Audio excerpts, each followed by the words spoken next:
كاميرات المراقبة حاليا بقت جزء أساسي في حياتنا اليومية، لأنها بتصور لحظات ما كناش نتوقع إنها تحصل. علشان كده النهاردة هنشوف مع بعض أغرب المواقف اللي تم تصويرها عن طريق كاميرات المراقبة. أنا محمود المغربي، ما تنساش دعمك للفيديو بلايك والاشتراك في القناة. صلى على الحبيب، وكل سنة وحضراتكم طيبين، ويلا بينا نبدأ الفيديو.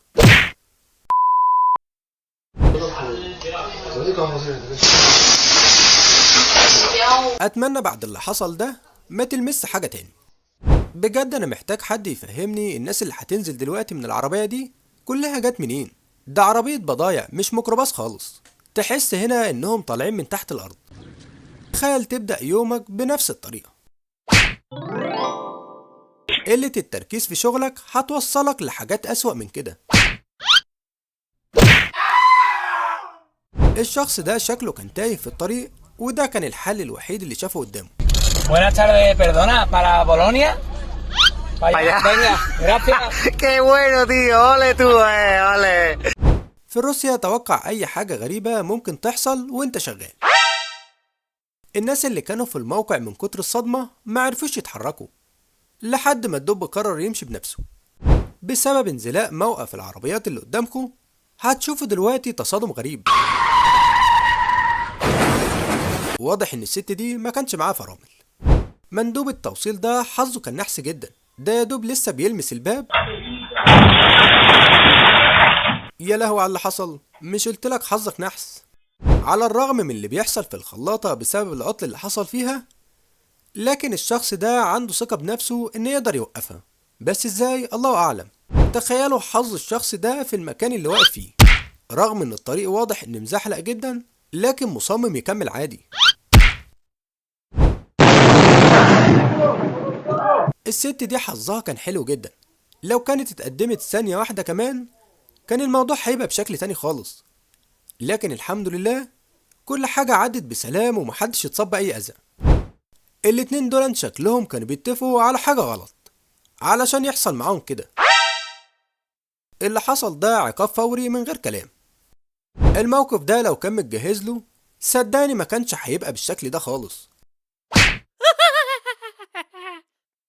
قد ايه الشخص ده كان محظوظ جدا، وده بسبب ردة فعله السريعة اللي انقذته في اللحظة الأخيرة. والحمد لله الموضوع عدى بسلام من غير ما يحصل له أي حاجة. الحرامي اللي بيجري ده طلع معلم، لكن راجل الشرطة اللي بيجري وراه شكله واخدها تحدي، ولما عطل قرر يتصرف بطريقة تانية، واللي هي أنا مش هسيبك النهاردة. المربية دي شكلها كانت مزهقة الأطفال دول، فقرروا يستغلوا الفرصة في التوقيت والمكان الصح. واضح إنهم كانوا مخططين للحركة دي من زمان. الجدة دي قررت تتحرك في الوقت المناسب، وحركت القطة معاها في اللحظة الصح.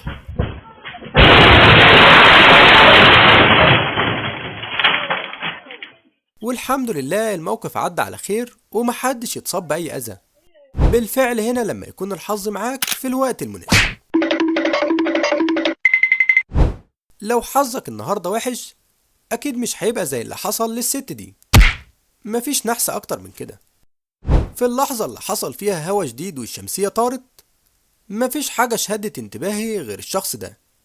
ردة فعله لما مسك الشمسية هنا تخليك مش مستوعب اللي حصل.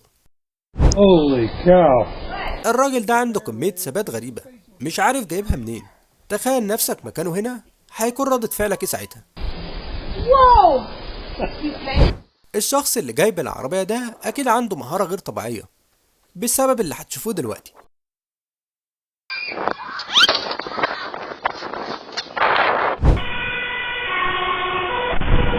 تخيلوا إن دي عربية الإسعاف اللي المفروض تساعد الناس، طلعت هي اللي محتاجة حد يساعدها.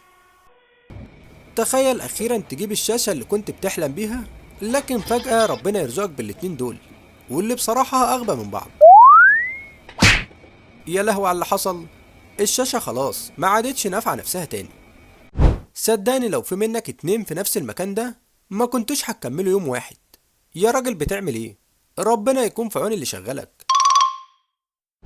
الشخص ده بجد ما شفتش حد حظه أسوأ منه.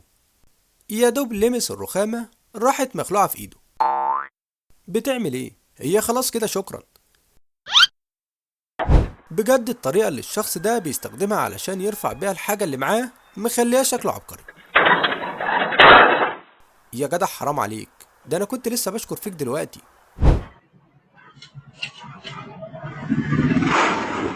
واضح انهم كانوا داخلين سباق، لكن صاحبنا التاني بسبب اللي حصل ما كانش ليه اي ردة فعل خالص وقتها، حرفيا وقف في مكانه مش مستوعب اللي حصل. في اللحظة دي حصلت عاصفة شديدة جدا، لكن الاشخاص اللي كانوا موجودين قرروا يتحركوا في الوقت المناسب، والحمد لله محدش حصل له حاجة وعدى الموضوع بسلام.